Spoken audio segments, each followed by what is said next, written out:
Death Row wasn't after Bad Boy at all. Right. This shit is press you ain't got to pay for. But just the East-West shit brought the street element into it. Now it's like, it ain't rappers. Probably like his drive. Everybody think he was like this serious dude. Like he'll be here right now like this. He would have been probably the first hip-hop president. All his fans, and he had white fans, black fans, he never separate them. That guy with Tupac and Biggie at the same time? Yeah. Pac introduced me to Biggie. Welcome to Spill Hood, the channel where real stories get told without the smoke and mirrors. We're opening this with 3 raw truths at the same time. The industry loves turning tension into profit. Comedians know how to carry heavy reality with a smile, and there's always someone close enough to the situation to cut through the noise with precision. Tonight isn't about chasing rumors or boosting fake hype.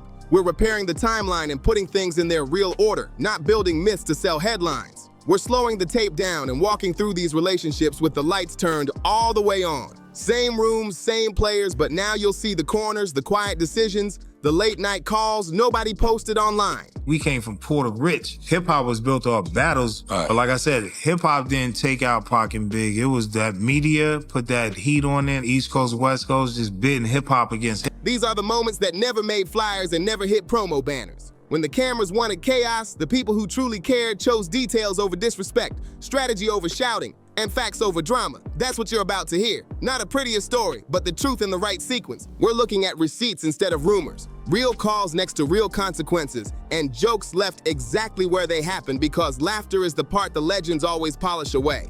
Magazine cover that you mentioned earlier. All of that. It was supposed to have been more acknowledgement on having your team together. That doesn't look right because it could start something. Is this going to bring heat, or is it more than just the truth? Is it igniting a fire? When we pause, it's not weakness. It's to measure what it really costs. Who gained from the chaos? Who carried the weight? Who stepped in before a normal night turned into a headline across the world?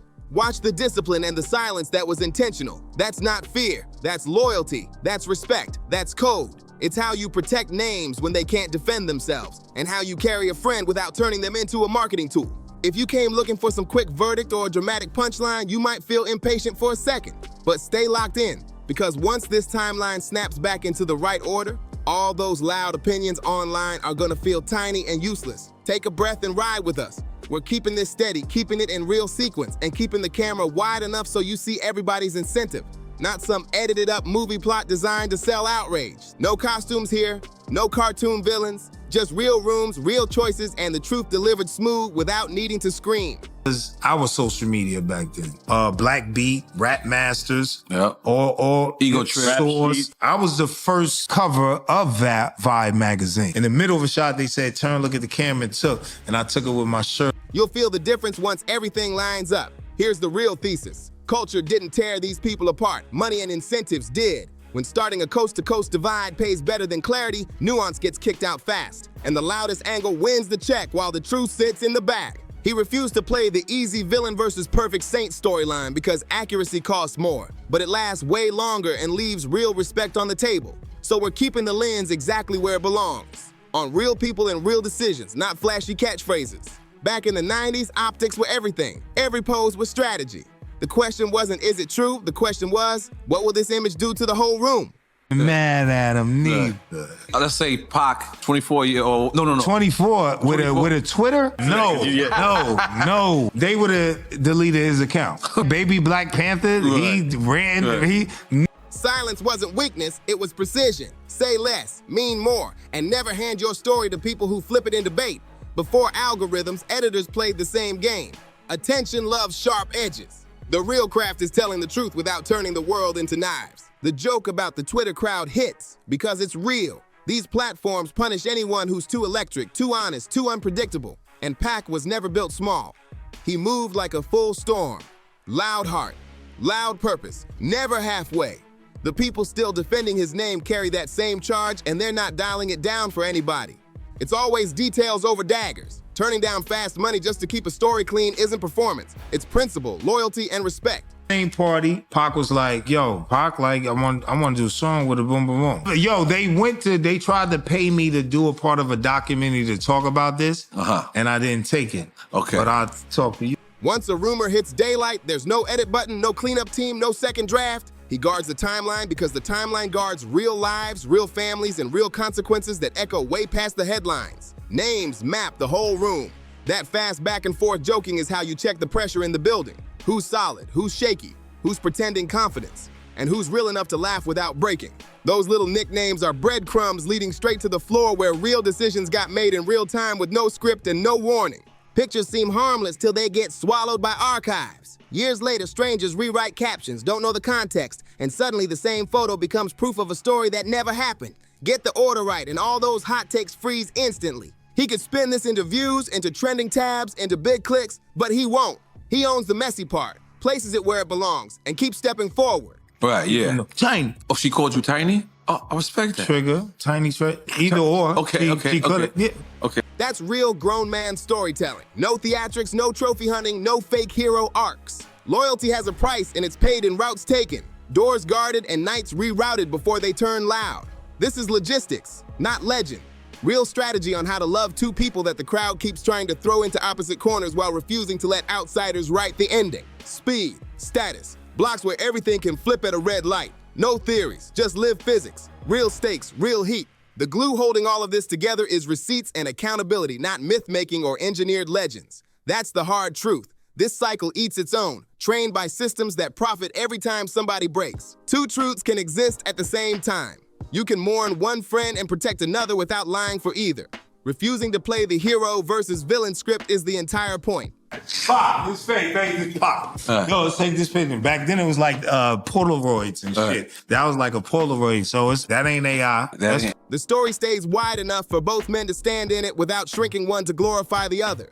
Contradictions and all. Media momentum and street momentum run on the same fuel until real consequences show up. From the outside, the graph looks identical. Same rise, same noise, same pace. But the bill at the end is completely different, and nobody posting online has to pay that cost. Peace isn't a speech, it's choreography. It's who you walk beside, what door you exit through, how you leave a room without bringing shame or inviting disaster. That Tech 9 out, like y'all need, following y'all to the road. Love y'all, and Flavor Flav was with them. He came to me, Treach, what's up, boy? Like, yeah, like, oh shit, you got, all right, we going right over here.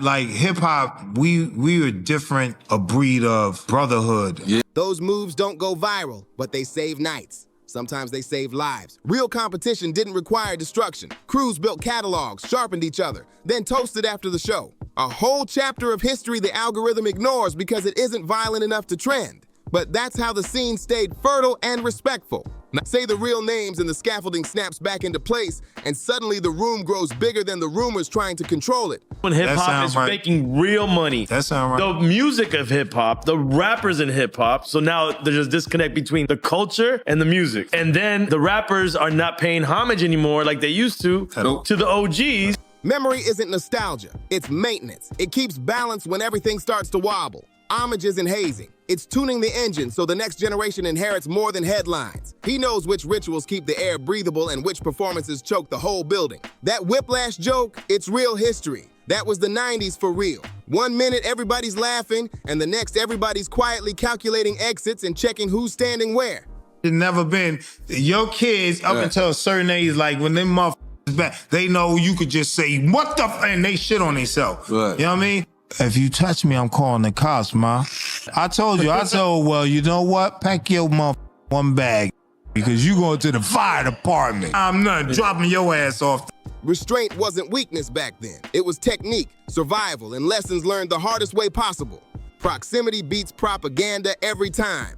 Once the timeline shows Pac introduced me to Big, a whole lot of loud certainty starts shaking. Families were formed in the same rooms that magazines tried to paint as battlegrounds, and that's facts. That's loyalty without makeup, standing right in the middle and refusing to let the crowd write the ending. No speeches, no theatrics, just one real person holding the line between two people he genuinely loved, simple and brave. Loyalty doesn't trend because it's not flashy. It's stubborn, repetitive, and built to survive the churn. When the hype burns out, what's left are names you can still say out loud without shame. Pac introduced me to Biggie. I tell you all the time, I said, Before Pac was... Party and... Or this is... No, Party and Bullshit was out. It was out. Okay, all right, cool. Pac was in New York all the time by When I say Pac was my brother, when he introduced me to Big, Big became my brother. The archive ain't neutral. It remembers what the crowd rewarded, what got clicks, what got twisted. That's why you plant your own markers. Clean stories, careful timelines, and no clever editing that frames the wrong person just to sell another headline. At this point, the whole thesis should feel like a map. Not who won, but what was the real cost. Not which coast, but which choices. The smallest decisions ended up carrying the biggest weight. And the real question has never been which Tupac, because people aren't statues, they're seasons. If you only remember the version that fits your argument, then you never knew him at all. Origins matter. Labels, tours, buses crossing paths. Those entry ramps explain why certain rooms were even possible. Conflict as branding tries to erase that history. But right now, we're putting it back where it belongs. A vow. Keep names clean whenever you can, clear them when you must, and never act like the cost was cheap. And when your brothers is beefing too, it's like you basically is stalemate, but you like you like this. Don't neither one of you hit me. Neither one of you motherfuckers better not hit me. I'm telling you that. Y'all motherfuckers better go ahead with that bullshit. I'm right here. Y'all better not swing. Don't swing. So I'm like, and then you know, them was my. If you took anything from tonight, let it be this. The rooms were fuller, the choices were heavier, and the love between these men was way bigger than any headline ever allowed. The machine sells tension because tension is easy to package and quick to cash out. Real friendship is messy, slow, and hard to monetize, so it gets edited out every time. We're putting it back where it belongs. Remember how the graph of hype and the graph of harm look identical? Right up until a face disappears from the room? That's exactly why he rejects the villain versus hero script, and that's why he guards the timeline with discipline. Life be like if Tupac had a Twitter. It depends on which Tupac. If it was the 20-year-old, 30-year-old, 40-year-old, or 50-year-old. Even when the internet begs for a wilder twist, accuracy isn't polite, it's protection. It stops ghosts from being used as props. Here's the real checklist if you want to honor anybody properly. Quote carefully, frame fairly, and never feed the lie that pays better than the truth. It was Digital Underground. It was, we were both on Tommy Boy, Naughty by Nature. Well, actually, before Naughty Digital Underground was on Tommy Boy, not Pop. Digital Underground was on. Yeah, that's right. And Queen Latifah was on Tommy Boy. Yeah. Pick the phone call over the post. Pick the side door over the spotlight. Pick the receipt over the rumor. That's the unglamorous work that kept a regular night from turning into a headline. And it's still the difference between a story you can live with and one you'll spend years trying to explain. When the next trend hits, don't ask who's right, ask who pays. Count the views if you want, but count the funerals too. Count the friends still standing in the middle, holding two sides apart so nobody swings. Suge said, you know, they want him to get on stand. I'm not, but that ain't supposed to stop police doing your mother. Yeah, it's true. For finding who the Count the silence that saved a life. If loyalty doesn't trend, good. Let it last. From here on out, we're done selling smoke. Names spoken with respect, timelines told in order, and memories you can stand next to without looking away. Fade the noise. If you rock with real storytelling, make sure to like, drop a comment, share, and subscribe to Spill Hood for more.